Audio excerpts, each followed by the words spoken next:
Hospital Porter's Pride and Dignity, Stop the New World Order. Welcome to her Panwo TV on VidMe.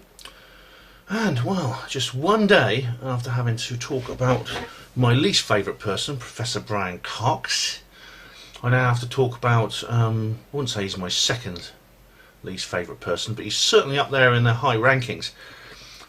Professor Richard Dawkins. Yes, I could say an awful lot about him, and no doubt I'll make other videos about that guy. But anyway, the reason...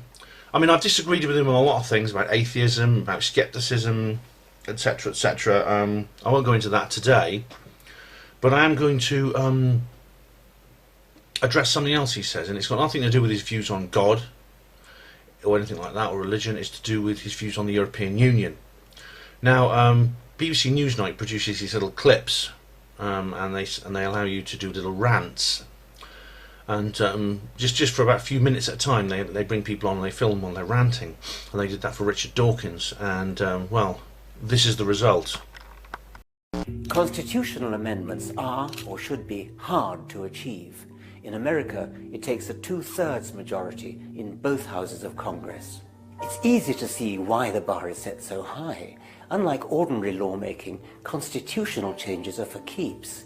Voters are fickle, opinions change. We have no right to condemn future generations to abide irrevocably by the transient whims of the present. If ever a decision needed at least a 2/3 majority, it was Brexit. Brexit is permanent.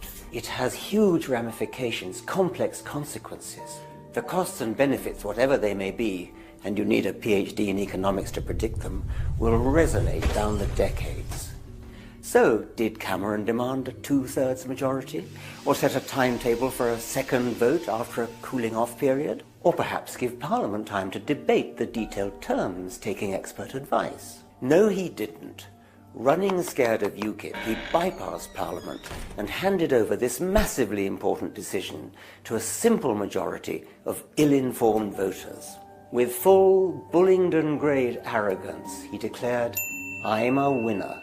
For petty party political gain, he played Russian roulette with our grandchildren's future and fell flat on his face. And now we are monotonously told, the British people have spoken. No, they haven't.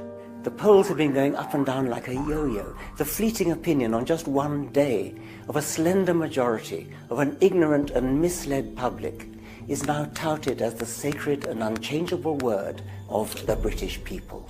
Not just for the next 5 years, as in an ordinary election, but long after we are no longer around to reap the consequences.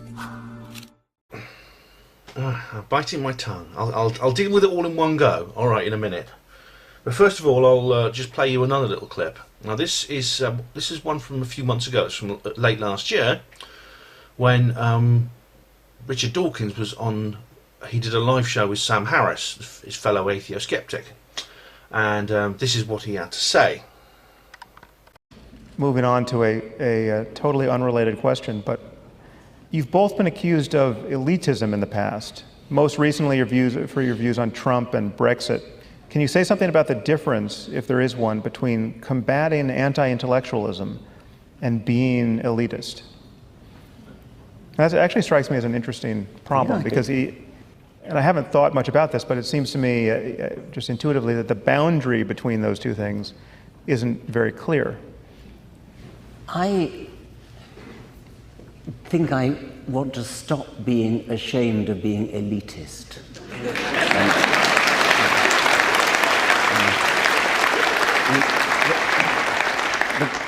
The point has been often made that when you are going to have an operation, you want an elite surgeon. When you're going to board a plane, you want an elite pilot. Yet, when you want a president of the most powerful country in the world, you take almost no precautions whatever to try to get...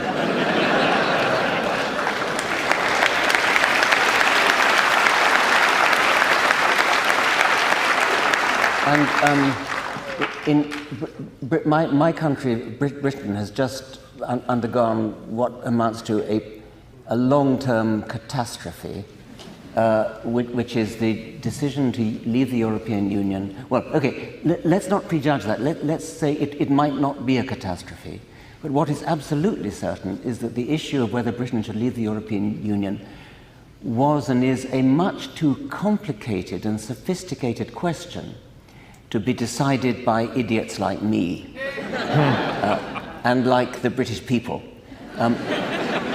This is why we have a representative democracy rather than a plebiscite democracy. I could just about imagine having a plebiscite on some one issue which doesn't ramify, doesn't impinge upon everything else, like, say, fox hunting. I could imagine having a plebiscite on that because you decide to abolish fox hunting or not, the case may be. That doesn't immediately affect thousands of other things. The decision to leave the European Union has enormous repercussions which are of great complexity. You need a PhD in economics to understand the complexity. And yet Cameron, who will go down in history as a moron, for reasons of internal politics within his own party, put this to a plebiscite, to a referendum. He didn't even take the precaution of building in the requirement of a two-thirds majority. In the United States, a constitutional amendment requires a two-thirds majority. There's a built-in resistance, there's a hurdle, there's a barrier, there's a bar that has to be cleared of a two-thirds majority, because it is a major, major change that has long-term implications. The Brexit decision is not something that can be reversed at the next election. It's irrevocable. It's for keeps. And it was decided on a 50% majority, where it was quite clear from the polls that opinions were just jumping up and down like that. And the day of the vote, there happened to be a spike on that day.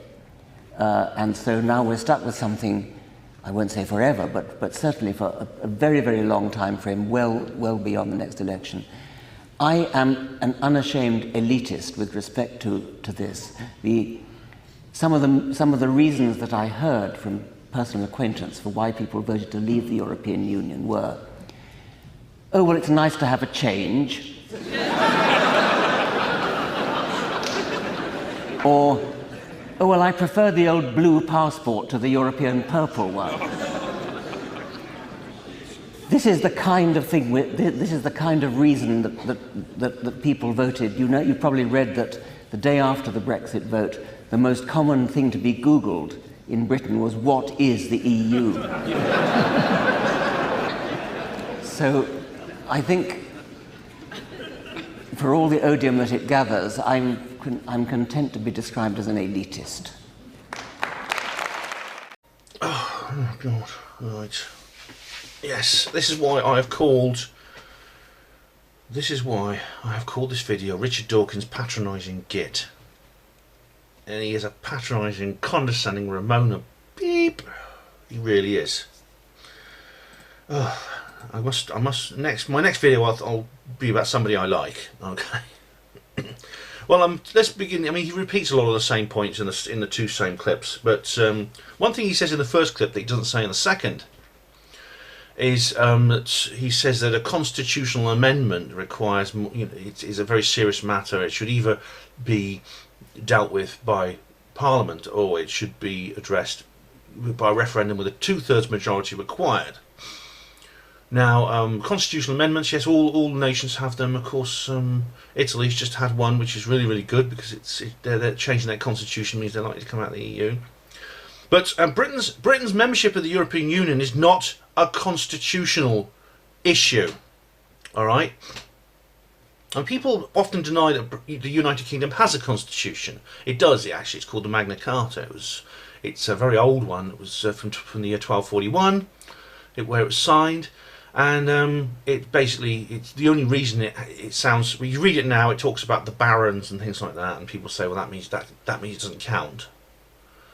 But the truth of the matter is, it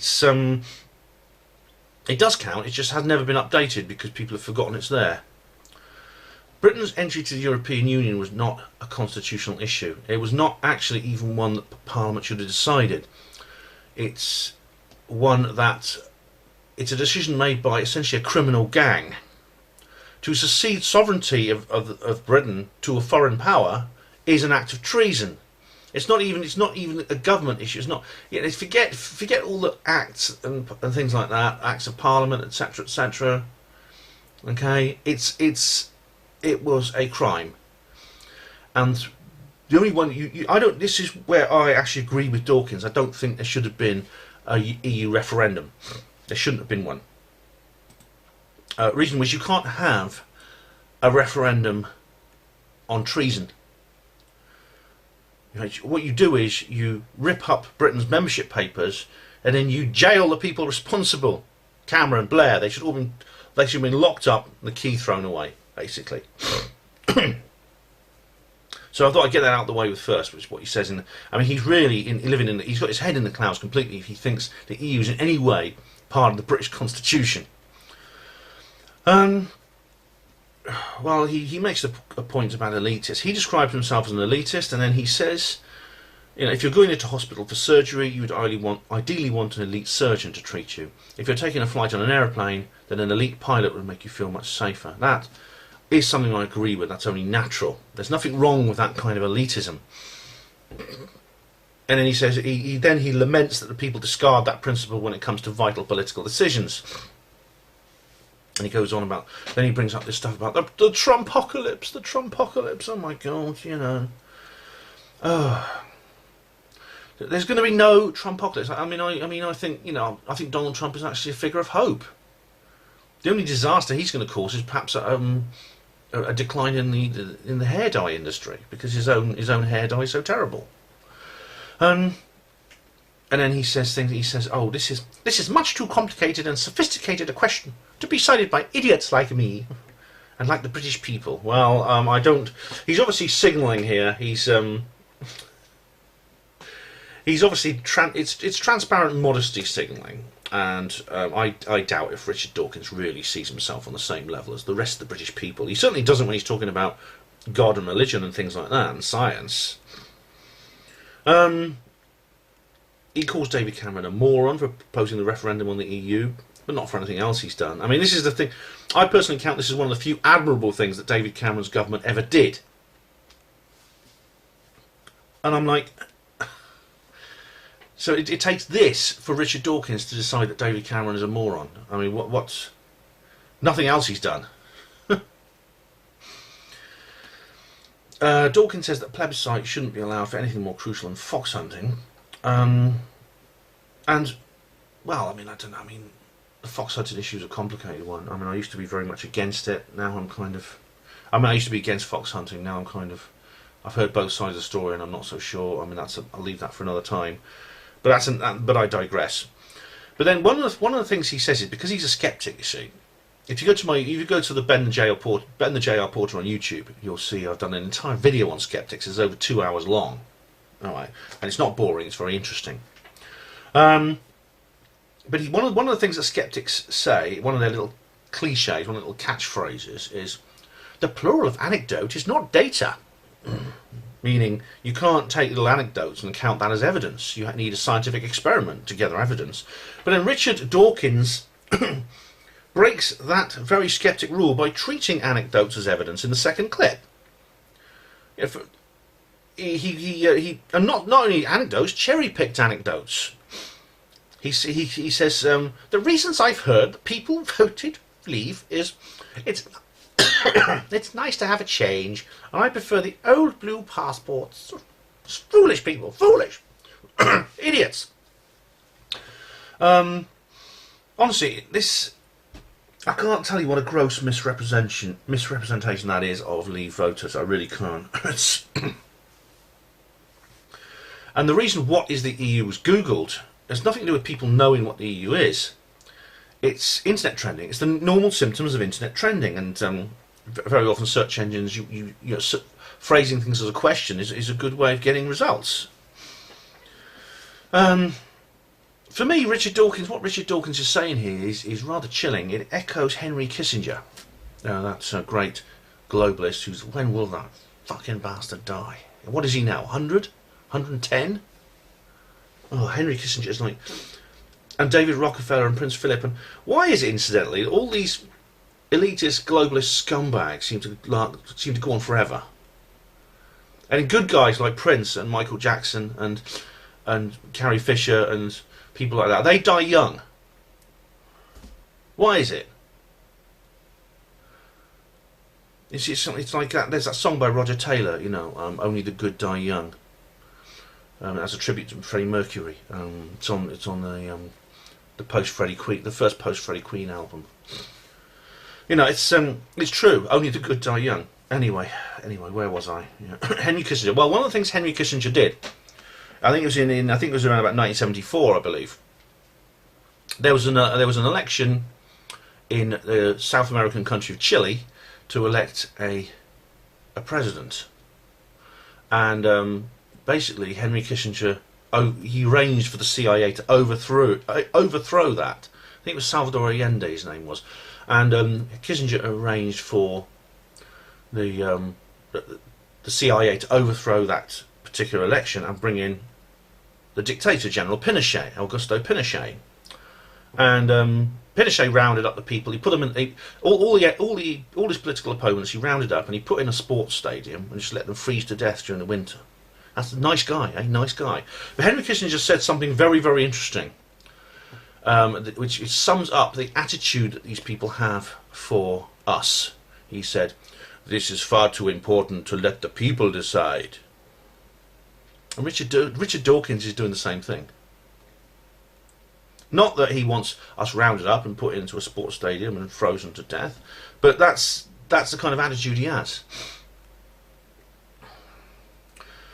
You see, the fact of the matter is, Richard Dawkins doesn't understand this, but the people, you have to be over 18 to vote in the United Kingdom. The people who voted for Brexit, like the people who voted for Donald Trump to be US president, are, for the most part, mature adults who made their decision for perfectly rational, grown-up reasons.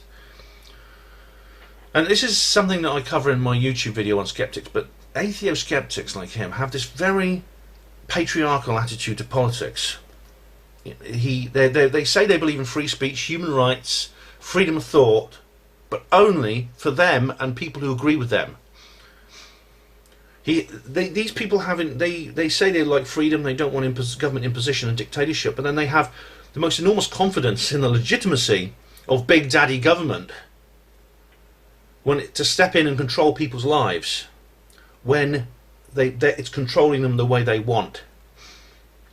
It's almost like he regards us as silly children who need to be told what to do for our own good. It's like I've said before on YouTube that the EU referendum was very, very important because the left forgot something very important. They forgot one of their foundational principles, and that was their contempt for the white working class. They're supposed to hide it. And then the EU referendum comes along and they can't hide it anymore. And you get people like Polly Toynbee writing about white van drivers destroyed the nation. Now Richard Dawkins is another example of that. You know, I could go on for ages like that, but I've done an entire video about it on YouTube. Now, I'll put a little link in the description box, okay, so you can go and watch that. See, I believe in free speech. I believe in freedom of thought, human rights. I wrote a book called The God Delusion, which sold 6 million copies, and it was all about thinking for yourself and making your own mind up. But their actions don't match their words. Now, the funny thing is, the first time I wrote an article on my website called Richard Dawkins Patronizing Git, and I wrote another one called Richard Dawkins Patronizing Git 2 when the Sam Harris interview came out. And the reason that the first one was about where he's basically running down people like me. I was a hospital porter for 23 years, and it's something I did with enormous pride. Now, since I wrote that first article, Richard Dawkins needed the service of the John Radcliffe Hospital where I used to serve, because later in the year he suffered a stroke and he was in the neurosciences ward. It wasn't a serious one, luckily. I wouldn't want him, I mean, I don't wish him ill in that sense. But he was rushed into the John Radcliffe Hospital emergency department by the South Central Ambulance Service, He was diagnosed by the neurological X-ray radiologists, and he was kept in the neurosciences ward in the West Wing. And at every stage in that process, the hospital portering service at the John Radcliffe was involved in that process. And I really thought, you know, Richard, maybe this will make you think twice. It'll make you reassess your position when you're belittling people and you're putting people down, you're condescending to people, you're patronising to people. I thought it would make you think again. And it hasn't. You're still a stuck-up, ignorant prick. And luckily, the good thing is this is really going to hurt the Ramonas, but your arrogance is the best thing for the bloody Leave cause, I'll tell you, because the Ramonas are going to look like a bunch of wallies now, thanks to you. It's better than Tony Blair when he the other day. God, there's another. Oh, I did a video about that. That video I did about Tony Blair on VidMe, yeah.